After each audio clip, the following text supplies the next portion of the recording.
Assalamualaikum warahmatullahi wabarakatuh. Halo teman-teman semua, kali ini kita bertemu dalam materi implementasi sastra lama dalam pembelajaran bahasa Indonesia pada kompetensi sastra. Nah, tentu Anda kok belajar sastra lama dikaitkan dengan pembelajaran juga? Ya, karena ini bagian dari karakteristik mahasiswa pendidikan bahasa dan sastra Indonesia. Dia harus tahu konsep-konsep yang diajari secara teori sastra pun dapat dikaitkan dengan pembelajaran sastra. Nah, selanjutnya apa yang perlu diketahui untuk dapat mengimplementasikan sastra lama dalam pembelajaran? Yuk, perhatikan dua hal berikut. Yang pertama, pahami semua jenis teks sastra lama yang diajarkan di sekolah. Kedua, pahami KD yang sesuai ya. Nah, kita lihat satu persatu. Implementasi yang pertama tadi adalah teks sastra lamanya. Teks sastra lama, Anda lihat yang diajarkan di tingkat SMP atau SMA itu apa saja.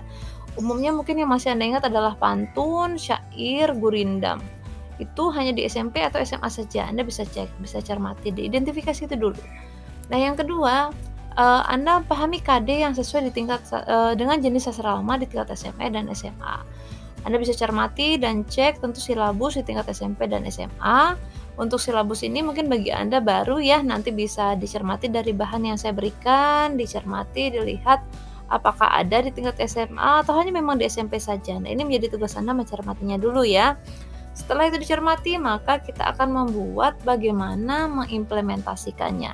Nah, bentuk implementasi ini kan banyak ya. Ada yang memang membuat ragam dalam bentuk perencanaan pembelajaran, tapi karena Anda masih semester 2, tentu saya tidak akan meminta Anda membuat RPP karena belum ada pengetahuannya terkait itu ya. Nah, tentu pengalaman yang akan saya minta adalah bagaimana Anda bisa mengusulkan teks-teks yang kita pelajari sebagai bahan ajar. Nah, apa yang perlu Anda siapkan? Pilihlah sepasang KD yang Anda anggap itu bisa sesuai dengan sastra lama ya, sesuai dengan jenis kompetensi sastra lama. Silakan dicermati di SMP atau di SMA. Kemudian usulkan satu teks sastra lama yang pernah Anda jadikan yang Anda miliki dan itu menurut Anda bisa diajarkan di tingkat sesuai KD yang Anda pilih. Nah, kemudian teks tersebut intinya dapat berupa sastra Jawa kuno ataupun sastra Melayu lama. Bisa syair-syair yang misalnya Hamzah Fansuri, syair perahu, Bu, bisa digunakan bahan ajar tidak? Ya, bisa saja gitu. Nah, itu Anda boleh usulkan salah satu teks. Kemudian, yang pentingnya adalah jelaskan kesesuaian teks yang Anda pilih ini sebagai bahan ajar.